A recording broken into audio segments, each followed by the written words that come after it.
Hello and welcome to another Python Game Making for Beginners tutorial.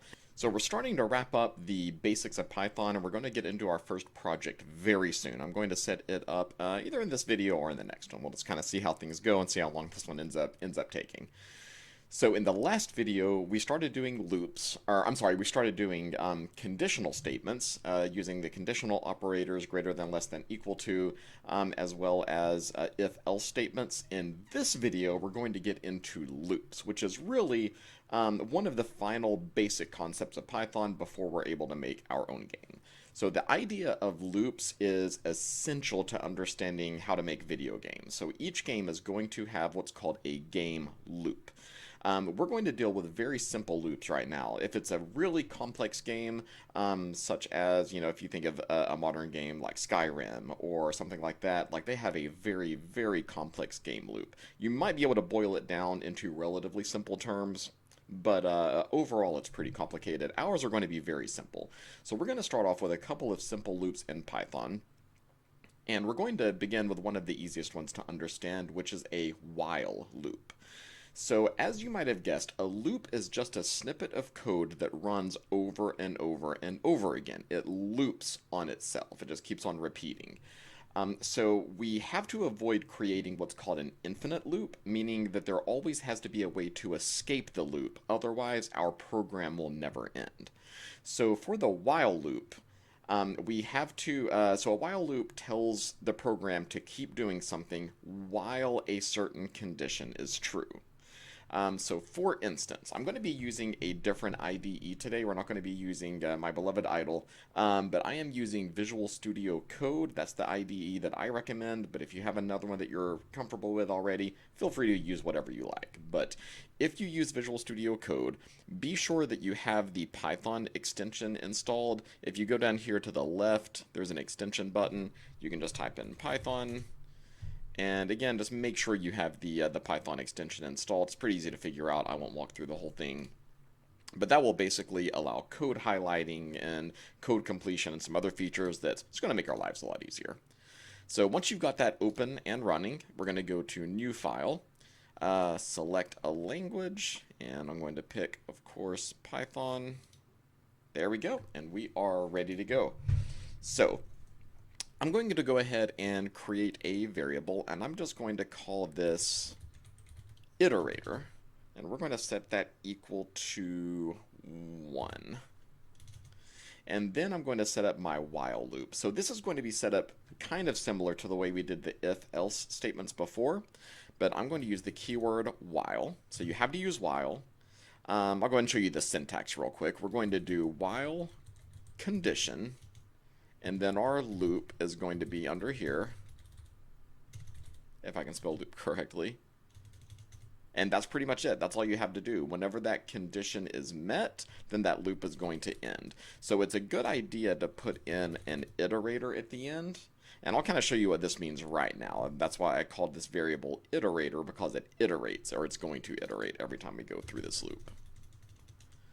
All right, so we'll say while iterator is less than 5, and then don't forget your colon, and then we're going to indent on the next line. That should happen automatically. So while iterator is less than 5, and we're just going to print iterator, then we're going to add 1 to our iterator. So every time it runs through this loop, right now our iterator is at 1, the next time this loop runs is going to be 2, then it's going to be 3, then it's going to be 4, and when it hits 5, that's when it's going to escape our loop, because it's no longer going to be less than 5. That condition will have been met, so it's going to exit the loop.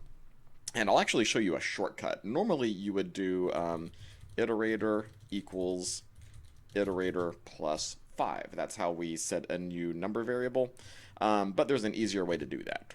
There's a shortcut. We're going to say iterator plus equals 1.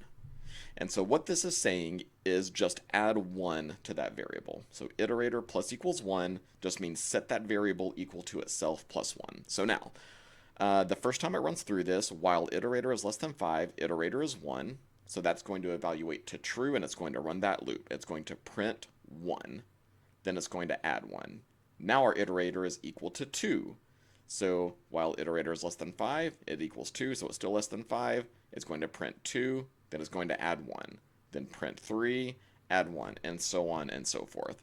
So when we run this code, it's going to appear in a console down in the bottom. So let's go ahead and save this real quick.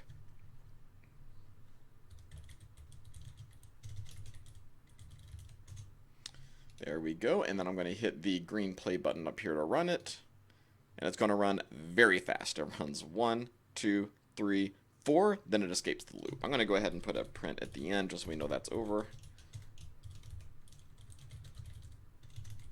I always like to do that whenever I'm testing things just to make sure we know. So notice that it didn't print 5 because once it printed 4, it added 1. So now our iterator equals 5. But now when it says while iterator is less than 5, this evaluates to false because it's now equal to 5. It's no longer less than 5. So it breaks out of the loop and it keeps going. It keeps going with the program. So, and we can, pick pretty much any number we want. We can do that with, let's do it with 11. So it'll print the numbers 1 through 10.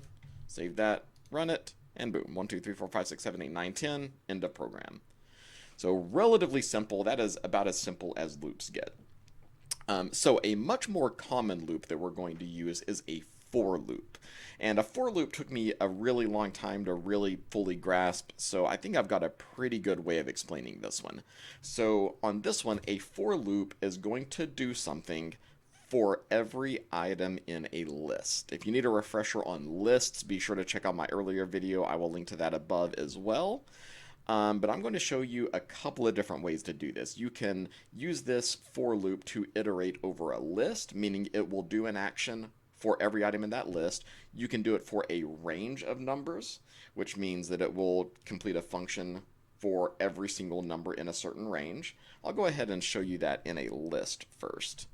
So let us do this. I'm going to create a new list. Let's say list equals, let's do my brackets. Let's do this.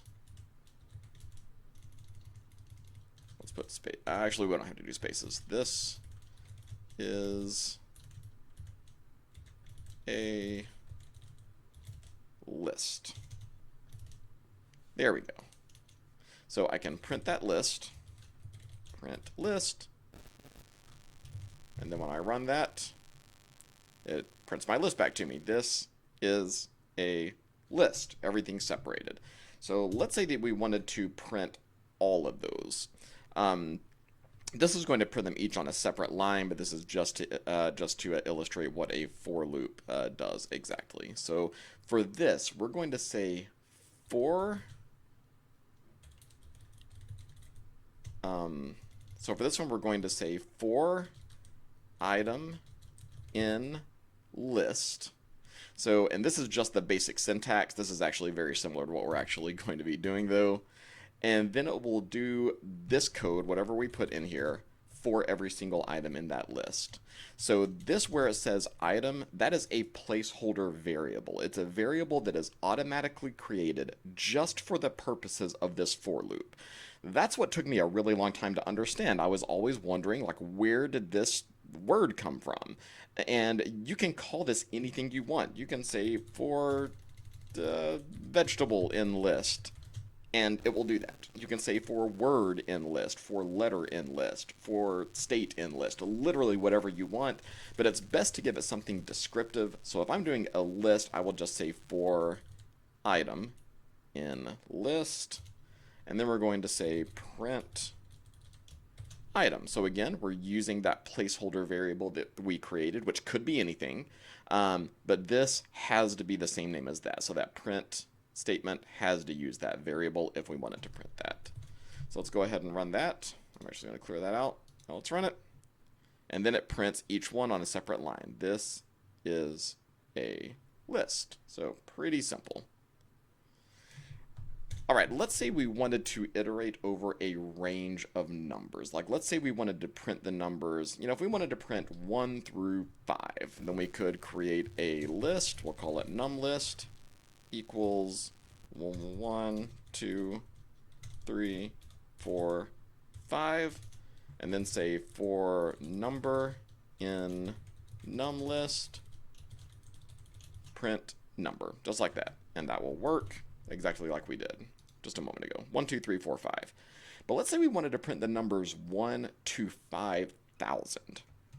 Now that is going to be a very, very long list that we're going to have to create. Thankfully, there is a function that does this for us, and it's called the range function. So I'm going to show you how to do this. In order to call the range function, you just type in range and then parentheses. Remember, that's all we have to do to call a function. So this takes 3 arguments, and really 2 of them are optional. So the first argument that it's going to look for, if you only put 1 argument in, then it's going to assume that you're starting at 0, and whatever argument you put in is going to be the upper limit. So if I wanted to count 1 through 5,000, then I could just say range 5,000, and that will do the numbers 1, I believe it's 0 through 5,000, but let's see. All right, for number in range 5,000, print number.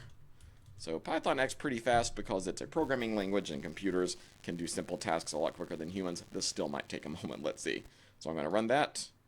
Oh, it actually went really fast. So notice that it counted all of the numbers. Let's see where we started. And oh, I didn't even print that. It won't let me go that far back. But it only printed up to 4,999. That's because whenever you do a range, that top range is non-inclusive. Means it will print everything up to, but not including the top number.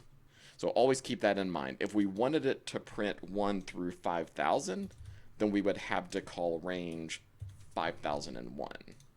Run that, and now it goes all the way up to 5,000. But let's say we only wanted the numbers from 4,000 to 5,000. Actually, let's do let's do 4,000 to 5,000. So now we're going to add another argument. If you have 2 arguments in, the first one is going to be the bottom number, the bottom of the range, and the second one is going to be the top of the range. So with this one, it's going to print the numbers from 4,000 all the way up to 5,000. Remember, this is 5,001 non-inclusive. So now when I run that, there we go. That ran a lot faster, and we can see if I go all the way back, that's where it started. So it started at 4,000 and printed all the way to 5,000 sequentially. Very, very quickly, much faster than we could ever create a list in order to do that. All right, and I want to check one more thing real quick. I want to see what exactly this starts with, because I do not remember. So let's just call a range of 10, and we'll see if it starts with 0. It does, so it does start with 0. So if you wanted to print the numbers from 1 to 10, then you would have to call 1 as the bottom number, and 11 as the top number, and that'll print 1 through 10. Now, let's say we wanted to print the numbers, let's do 1 through 100, but we only wanted the even numbers only.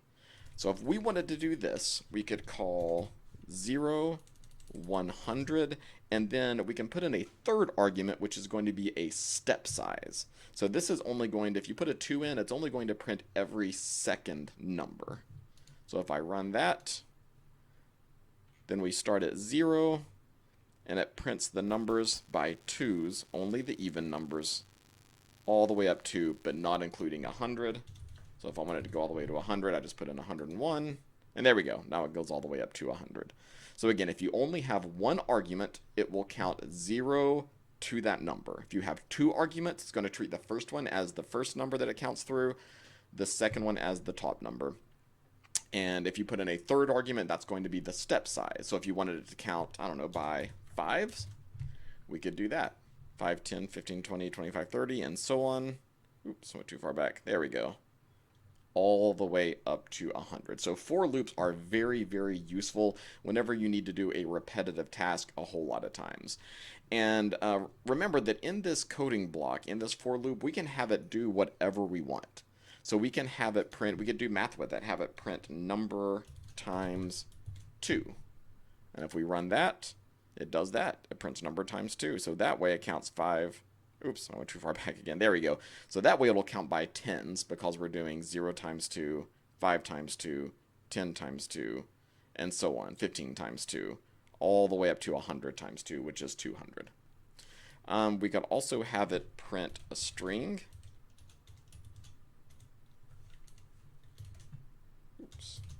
And this way, the step size is going to be kind of irrelevant. We don't even really need that there because it's just going to print our name, you know, however many times that is. That would be 50 times, I think. Yeah. And like I said, inside that code, you can have it do pretty much whatever you want. I'm only using one line right now, but you could have a whole block of code under there. So I could do that. Have it print Adam, then print B. And it'll do that. Adam, B, Adam, B, Adam, B, over and over and over again. So again, really quickly way of iterating through values. All right, and we're going to do a couple more things in this video. If we're not getting too long. Yeah, we're only about 16 minutes in so far without editing, so let's go ahead and do a couple of more things. We'll go about 20 or 25 minutes. This might be a long one, but I've got a lot of cool things that I want to do. And if we get through another couple of things, then the next one we'll go ahead and introduce our first project, which I'm really excited about.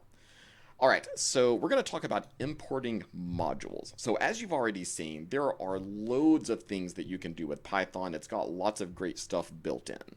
However, there are some functions that are kind of hidden away that we have to call specifically.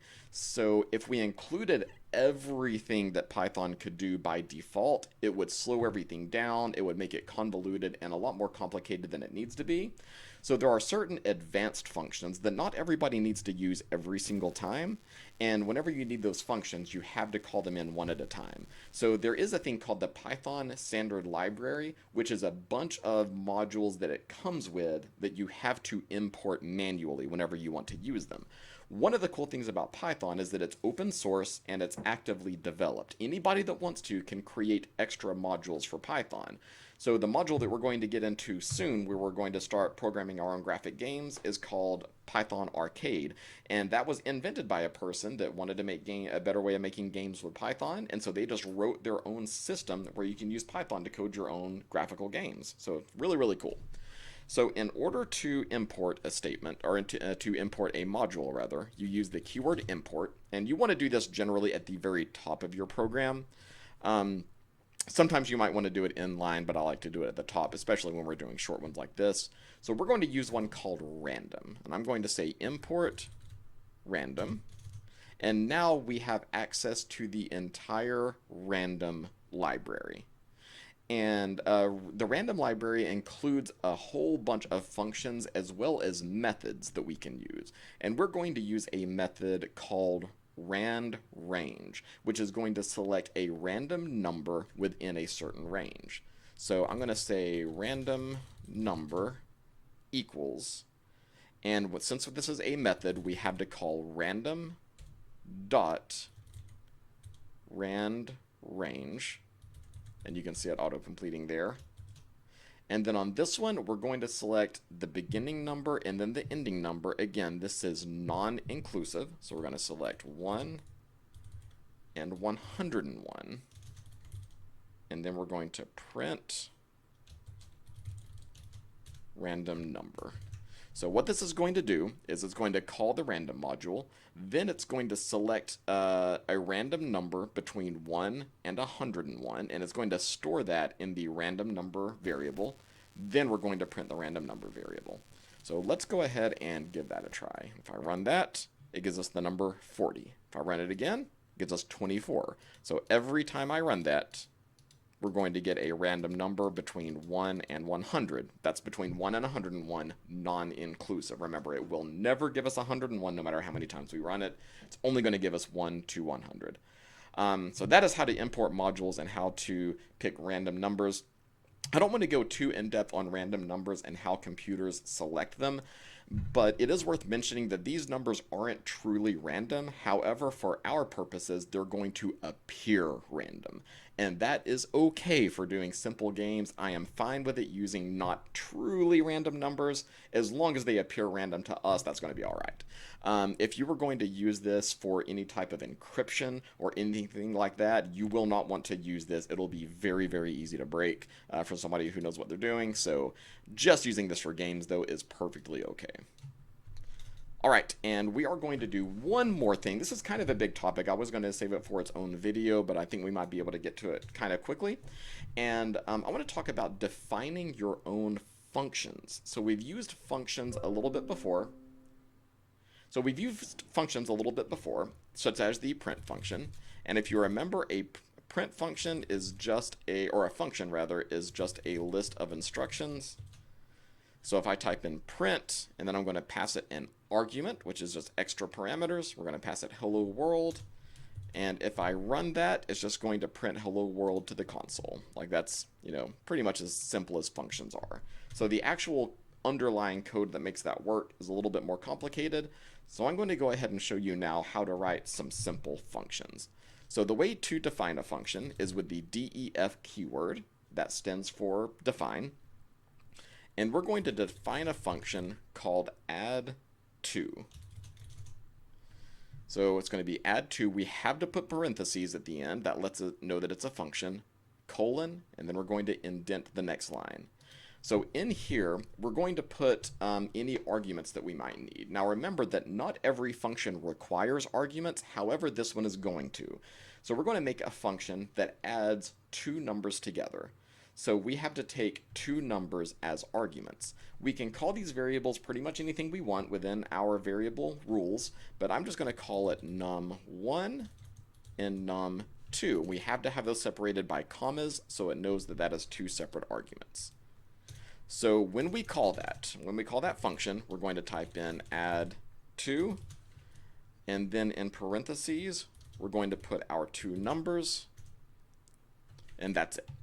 So let's go ahead and finish fleshing out this function. So actually let me get rid of that, it's just kind of cluttering things up a little bit, getting ahead of ourselves. So when we call this function, it's going to take num1 and num2, it's going to add them together, and then we're going to make it where it prints it to the console. So let's do this. Let's do answer equals num1 plus num2, and then print answer. We're going to do this in a better way in a moment, but I'm going to show you this way just to show you a couple of different ways of doing it. So now we're going to call that add2, 1, 1. So when we run this, it's going to take those two arguments, 1 and 1. It's going to add them together, store them in our variable answer, and then print it to the console. So it's just going to print 2. And there it goes, just like we expected. We can do that again. 1, 3, and now it'll print 2, and then it'll print 4. So you're probably now starting to see the strength in functions in that it lets us create code that is reusable. So functions that we're going to use a whole lot, or snippets of code that we're going to use a whole lot, we're going to store them in a function, and whenever we want to run that, all we have to do is call the function. We don't have to write that code over again. So it's going to really simplify our code and speed up our workload quite a bit. Now I'm going to show you a couple of different extra things we can do to this. I could just say print num1 plus num2. That'll save us a line of code, and it'll do the exact same thing. Add 2, 5, 10, save it and run it, and that'll give us 15. Exactly the same thing. I could also do this. Let's try print. We'll try that with string concatenation. Let's print. Actually, no, let's do that with formatting. Yeah, there we go. That'll be better. Num1, oops, plus num2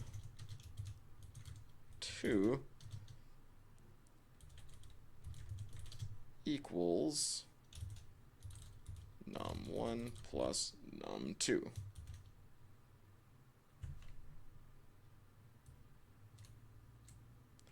There we go. And wait, did I get another quotation in there somewhere? Oh, there we go. I forgot to end my curly brackets, curly braces. There we go. So now when I run that, it'll print 5 plus 10 equals 15. Or I could spell that out just to keep some consistency with my equals. There we go. So you can do some different things in order to kind of flesh out your code a little bit, make things look a little bit nicer. This is a great practical way of using our string formatting that we learned before. Again, check out that video if you haven't yet. But that will about conclude this video. I do want to go ahead and give you a very quick description of the project that we're going to start soon. We're going to do a guess the number game. So I talked before about a game loop. So in this game, our game loop is going to be the computer is going to randomly select a number. It's going to ask us to guess the number, and we're going to put in answers. We're going to put in one answer. It's going to let us know if our guess is too high or too low. We're going to keep doing that until we get the correct answer. Then the game is going to tell us how many guesses it took to get the correct answer, and it's going to ask us if we want to play again. If we hit yes, it's going to repeat the game loop. If we enter no, then it's going to exit the game. It's going to exit the loop, thus exiting the game. So you already know everything that you need in order to make this project happen. So if you want to go ahead and start that on your own and come up with your own method of doing it, again, there are multiple ways of doing pretty much anything in a programming language, even something as simple as printing. There's always, always, always more than one way. Usually there are dozens of ways. So I highly encourage you to go ahead and start on that project on your own. If you run into a roadblock or if you have trouble, not to worry. I'm going to have another video coming very shortly where I'm going to walk you through it step by step and explain absolutely everything that you need to do.